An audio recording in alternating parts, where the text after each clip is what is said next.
அண்மை செய்தியை பார்த்துக் கொண்டிருக்கிறோம். சிவகங்கை மாவட்டம் காரைக்குடி மாநகராட்சியில் காசாளராக வேலை பார்த்து வரும் இளம்பெண் ஒருவர் அலுவலக வாயிலில் கையை அறுத்துக் கொண்டு தர்ணாவில் ஈடுபட்டதால் பரபரப்பு ஏற்பட்டது. இது தொடர்பான கூடுதல் விவரங்களோடு இணைகிறார் எமது செய்தியாளர் பாபு சரவணன். வணக்கம் பாபு சரவணன், உங்களிடம் இருக்கும் தகவல்களை சொல்லுங்க. வணக்கம். காரைக்குடி மாநகராட்சியில் காசாளராக பணிபுரிவர் ஷர்மிளா பர்வீன் இன்று மதியம் அவர் ஆணையாளர் தனக்கு பணி சுமை ஏற்படுத்துவதாக கூறி தனது கையை கீறி கொண்டு மாநகராட்சி அலுவலகம் வாயில் முன்பு அமர்ந்து தர்ணாவில் ஈடுபட்டார்.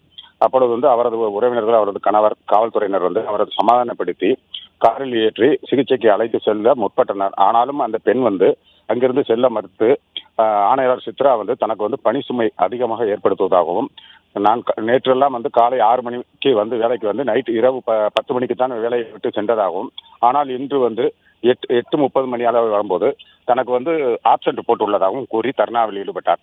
அதனைத் தொடர்ந்து காவல்துறையினர் அவரது உறவினர்கள் அவரை சமாதானப்படுத்தி தனியார் மருத்துவமனையில் சிகிச்சைக்கு அனுமதித்தனர்.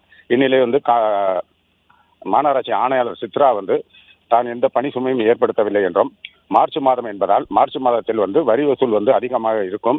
அதன் காரணமாக 2 மணி நேரம் காலையில் அதிகாலையில் 8 மணியிலிருந்து 10 மணிக்குள் அதிகமானவர்கள் பணம் கட்டுவதற்கு வருவதனால் பணியில் இருக்க வேண்டும் என்று உத்தரவிட்டிருந்ததாகவும், ஆனால் இந்த பெண் 8:30 மணி 9 மணி இந்த மாதிரி ஒரு சூழ்நிலையில் வருவதால் இன்று அழைத்து கண்டித்ததாகவும், அவர் தனது கையை கீறி கொண்டு அவரது கணவரும் அவரும் இங்கு மாநகராட்சியில் பொதுமக்களுக்கு இடையூறு ஏற்படுத்தியதாக ஆணையாளர் சித்ராவும் காவல் நிலையத்தில் புகார் அளித்துள்ளார்.